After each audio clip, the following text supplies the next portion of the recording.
Hello everyone, कैसे हैं आप सभी। आई होप आप सब अच्छे होंगे। Today I discuss the remaining portion of the topic coefficient of the thermal conductivity in the solid. हमने लास्ट वीडियो में डिस्कस किया था कोफिशिएंट हमने फाइंड किया था थर्मल कंडक्टिविटी में किसी भी सॉलिड के लिए।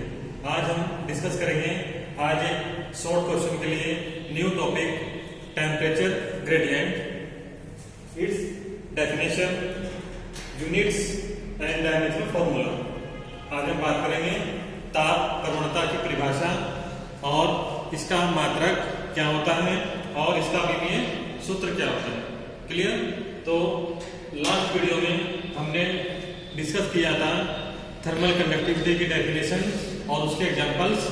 उसके बाद हमने डिस्कस किया था आर्टिकल, हमने प्रूव किया था थर्मल कंडक्टिविटी में कोफिशिएंट हमने फाइंड किया था सॉलिड के लिए। क्लियर। और उसमें जो आपका कंप्लीट आर्टिकल है, उस आर्टिकल में हमने उसकी मेन फीचर्स को डिस्कस किया था और उनकी जो मेन फीचर्स हैं उनके अकॉर्डिंग आज हम अपना शॉर्ट क्वेश्चन करेंगे टेम्परेचर ग्रेडियंट। मीन्स इसको बोलते हैं ताप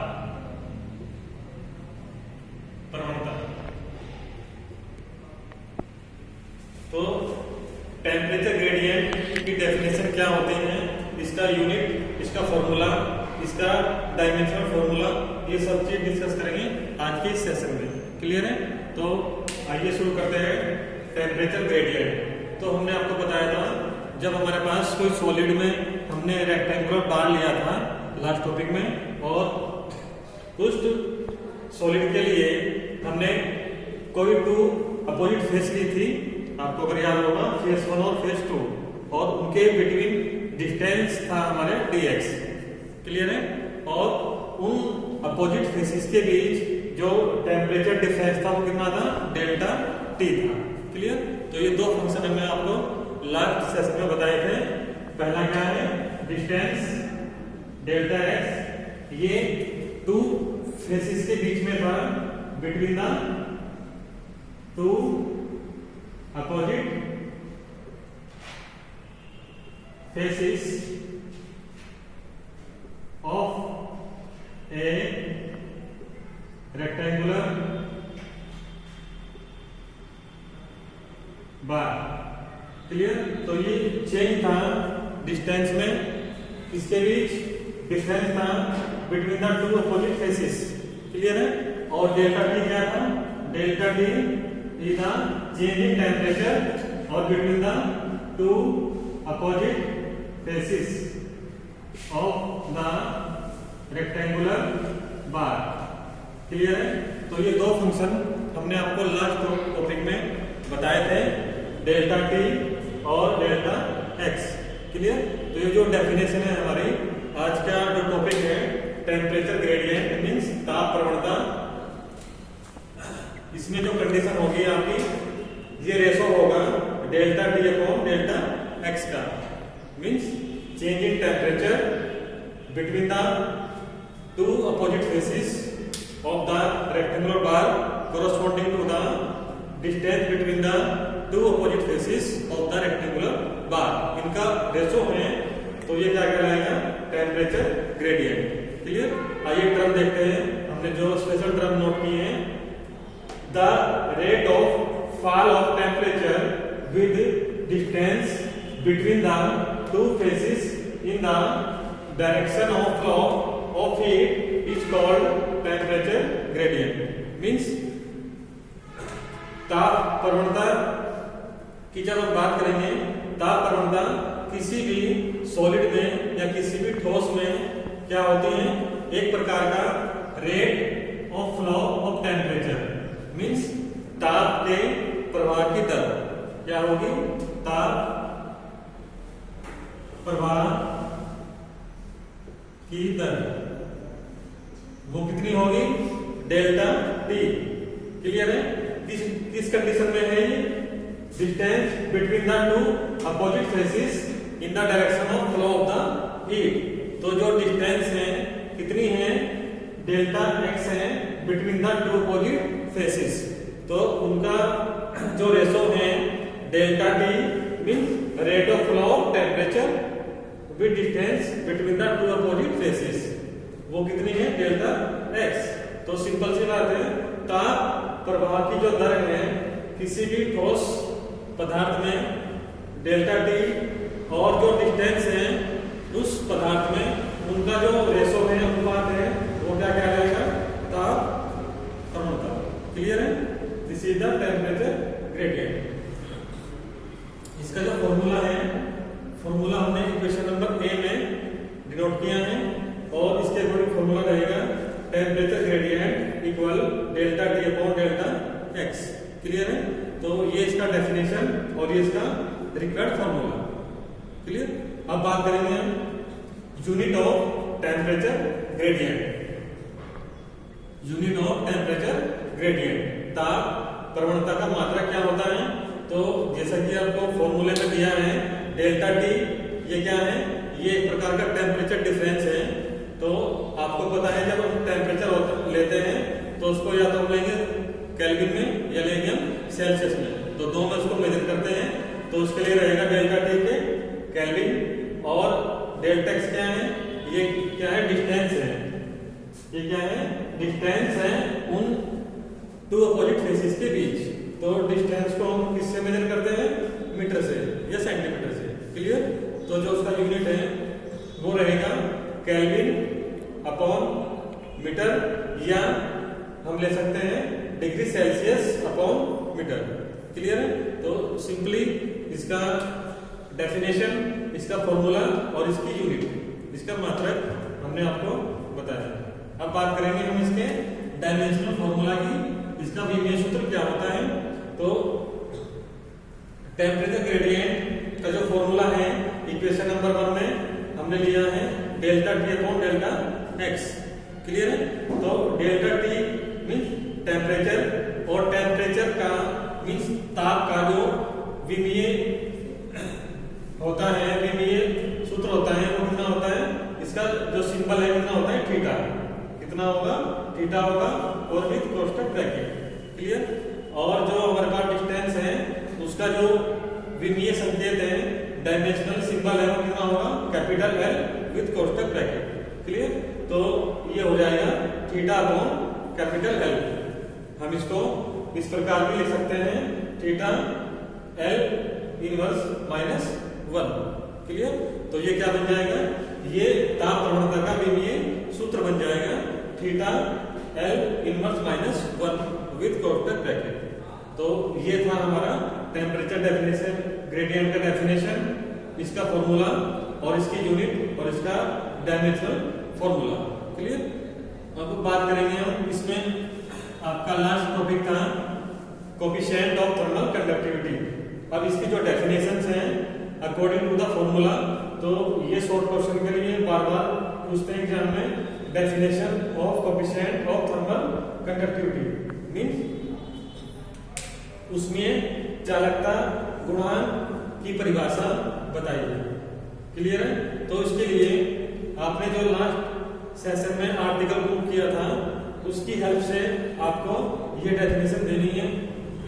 क्लियर है, तो लास्ट में हमारे पास जो आर्टिकल था वो आर्टिकल हमने इक्वेशन नंबर 1 में इस प्रकार से डिनोट किए हैं।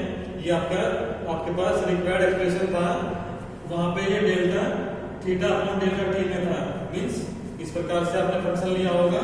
ये rate of conduction of the heat है, means delta theta upon delta T के इक्वल था ये वैल्यू, और हमने वहां से के को फाइंड किया था। तो जो के की वैल्यू कितनी है, delta theta upon delta T, ये टाइम है, सेकंड में लेंगे इसको, अपॉन ए क्रॉस सेक्शन एरिया, और डेल्टा टी मींस टेम्परेचर है और ये डिस्टेंस है। तो इस प्रकार से हमने कोफिशिएंट ऑफ थर्मल कंडक्टिविटी का मॉडिफाई किया और उसको इक्वेशन नंबर 1 में शो किया। क्लियर है, अब इसके अकॉर्डिंग हम डिफाइन करेंगे इस कोफिशिएंट के को। क्लियर है, तो अब इस इक्वेशन नंबर 1 के बाद हमने कंडीशन दी कि ये हमारे पास क्या है, क्रॉस सेक्शन एरिया। तो if cross section area A equal 1 metre square, आपको पता है जो एरिया होगा वो लेंथ होगा इंटू विड्थ होगा, लंबाई और चौड़ाई का होगा, तो मीटर इंटू मीटर क्या आ जाएगा, मीटर स्क्वायर। तो आपने कंडीशन दी कि जो एरिया है वो कितना है 1 मीटर स्क्वायर है एंड टेम्परेचर ग्रेडियंट क्या होगा formula delta T upon delta x. ध्यान रखना ये टेम्परेचर में है और ये टाइम सेकंड में है, कंफ्यूज मत होना। तो delta T upon delta X इसकी वैल्यू कितनी हमने लेट की है degree Celsius upon metre. Clear है? तो डिग्री सेल्सियस अपॉन मीटर, तो ये वैल्यू हमारी कितनी है cross section area 1 metre square और ये टेम्परेचर ग्रेडियंट कितना है डिग्री सेल्सियस अपॉन मीटर। तो जब ये दोनों वैल्यू पुट करेंगे हम इस इक्वेशन नंबर 1 में, तो फंक्शन क्या बनेगा, फंक्शन आएगा k equal k means coefficient of thermal conductivity equal किसके आएगा, ये हो जाएगा delta theta upon delta T और इसकी वैल्यू कितनी है 1, क्योंकि ये 1 मीटर स्क्वायर में है, इसको हम सोल्व करने के लिए 1 यूनिट कहेंगे तो 1 हो जाएगा इनटू इसकी वैल्यू कितनी है, ये भी हमारा यूनिट में है तो उसको लेंगे हम 1। क्लियर है?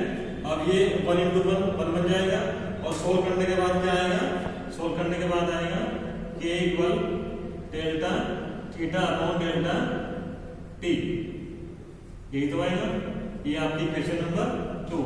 तो इस प्रकार जो ये हमारे पास कोएफिशिएंट ऑफ थर्मल कंडक्टिविटी है k, ये किसके इक्वल है delta theta upon delta T, delta theta upon delta T, और ये क्या था, इसको हमने कहा था rate of conduction of the heat. Clear? तो जो कोएफिशिएंट ऑफ थर्मल कंडक्टिविटी है k, वो किसके इक्वल है delta theta upon delta T. Clear है? तो उसकी डेफिनेशन हम ये करेंगे कि if the cross section area of the rectangular bar is 1 metre square and temperature gradient is 1 degree Celsius upon metre, then the rate of conduction of heat is equal to the coefficient of the thermal conductivity। Clear है? तो दोबारा सुनिए से, यदि किसी ठोस आयताकार ठोस में जो क्षेत्रफल है वो कितना है 1 यूनिट मीटर स्क्वायर है और जब तापमान होता है तो कितनी है 1 डिग्री सेल्सियस अपॉन मीटर है, तो उस समय जो आपका उष्मा प्रवाह चालन की दर है delta theta upon delta T, वो किसके बराबर होगा, उष्मीय चालकता गुणांक के समतुल्य होगा। क्लियर है? तो ये रहेगा इसका डेफिनेशन इस आर्टिकल के अकॉर्डिंग। क्लियर है? तो आइए रिवाइज करते हैं इस दोनों टॉपिक को। हमारा फर्स्ट है टेम्परेचर ग्रेडियंट, ताप प्रवणता। इसमें क्या होगा, जो हमारे पास डेल्टा टी है और डेल्टा एक्स है, इनका रेशो होगा ये। क्लियर? तो ये कहलाएगा आपका टेम्परेचर ग्रेडियंट ताप प्रवणता, मींस ये किस का ताप अनुपात है, रेशो में हमारे पास टेम्परेचर डिफरेंस है टू अपोजिट फेसेस के बीच और हमारे पास डिस्टेंस है between the two opposite faces, तो उनका रेशो कहलाएगा टेम्परेचर ग्रेडियंट। इसकी यूनिट की बात करेंगे तो सिंपल आप फॉर्मूले से लोगे, ये टेम्परेचर को लेंगे हम या तो डिग्री सेल्सियस में या केल्विन में और डिस्टेंस को लेते हैं मीटर में, तो इस प्रकार से ये इसका यूनिट बन जाएगा। डायमेंशनल फॉर्मूला में सिंपली आपको डिनोट करना है डेल्टा टी को, मींस जो टेम्परेचर है उसका सिंबल होता है थीटा और जो हमारे पास मीटर है उसको लेते हैं कैपिटल एल से, तो ये बन जाएगा थीटा L-1। और लास्ट में जो डेफिनेशन हमने ली है कोएफिशिएंट ऑफ थर्मल कंडक्टिविटी की, मींस उसमें चालकता गुणांक की जो परिभाषा है वो अपने लास्ट एक्सप्रेशन का जो रिजल्ट है उसके अकॉर्डिंग लेंगे, तो k equal delta theta upon delta T upon a into delta T upon delta x से लेंगे। क्लियर? और इसमें कंडीशन हम लेट करेंगे, मानेंगे क्रॉस सेक्शन एरिया यूनिट मतलब 1 metre square, temperature gradient 1 degree Celsius upon metre, तो इसको जब हम सोल्व करेंगे इसकी वैल्यू यहाँ पुट करेंगे तो ये बन के आ जाएगा k equal delta theta upon delta T. Means जो किसी भी ठोस पदार्थ में यदि हम उस ठोस पदार्थ का क्रॉस सेक्शन एरिया या क्षेत्रफल इकाई मीटर स्क्वायर और ताप प्रवणता 1 डिग्री सेल्सियस अपॉन मीटर लेते हैं, तो उस समय जो उष्मा प्रवाह की दर है किसी भी चालक पदार्थ में वो किसके बराबर आती है, वो उसमें चालकता गुणांक के समतुल्य आती है। क्लियर? तो इस प्रकार ये कंप्लीट आपके 2 शॉर्ट क्वेश्चंस आपको इस प्रकार हल करने हैं और आने वाले प्रॉब्लम को डिस्कस करना है हमारे साथ। क्लियर? और इस पूरे टॉपिक के नोट्स और इसका जो वीडियो है आपको ग्रुप में सेंड कर दिया जाएगा। क्लियर? Thanks for